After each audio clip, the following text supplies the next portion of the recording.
When Sunderland A.F.C. scouts look towards the Santiago Bernabeu, they no longer do so as observers, but as competitors searching for the missing piece in Regis Lebris' attacking system.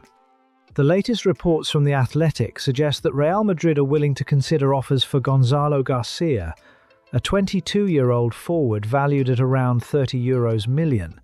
Under the guidance of Florent Gisolfi, Sunderland have identified Garcia as a high-upside profile, fitting a recruitment model built on development and resale value.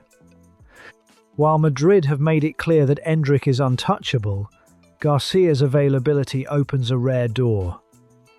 Sunderland are no longer presenting themselves as a stepping stone, but as a destination where young attackers can play Premier League football immediately, rather than disappear into the rotation of a European giant. The ripple effects of that ambition extend beyond Madrid. In Paris, the situation around Ousmane Dembélé is quietly shaping the market. According to L'Équipe, the French international is unwilling to engage in contract renewal talks with Paris Saint-Germain. For Sunderland, this is where narrative meets opportunity. The personal link between Dembélé and chairman Kyril Louis-Dreyfus is well established, built through visits to the Stadium of Light during the player's time abroad. The question isn't whether Sunderland can afford Dembélé today, but whether the club is positioning itself to be part of conversations involving players of that calibre. Even the idea of pairing Lebris with someone like Dembélé reflects a shift in perception, from rebuilding side to emerging force. The financial leap would be significant, but the psychological shift is already evident among supporters, who can see a French-led identity taking shape at the club. That identity was reinforced on the pitch in the 1-0 win over Tottenham Hotspur, a result with consequences beyond the points. The incident involving Christian Romero, Antonin Kinski, and Brian Brobby has left Spurs without their captain for the remainder of the season. For Roberto De Zerbi, already managing a fragile squad, that absence is structural. For Sunderland, however, it's symbolic.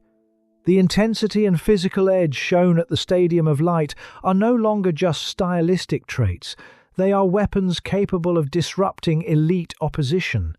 When a player of Romero's stature is effectively neutralised on Wearside, it sends a message across the league. Sunderland are not simply competing, they are imposing themselves. All of this feeds into the shape of the next transfer window, where Gisolfi's strategy will be put to the test. The challenge is balance. Pursuing a profile like Gonzalo Garcia aligns with the long-term model, but it must fit within the structure that has already carried Sunderland into the top 10. Timing will be crucial. Players valued at €30 million rarely wait, and clubs with guaranteed European football will move quickly. Sunderland's leverage lies in momentum, in the credibility built this season, and in the promise of a central role rather than a peripheral one. If European qualification becomes reality in the closing weeks, their negotiating power shifts instantly. If not, decisive action will be required before the market tightens. So the question becomes unavoidable. Should Sunderland invest €30 million to secure a talent like Gonzalo Garcia, backing development and long-term upside? Or should they pivot towards experienced players to stabilise a push for Europe?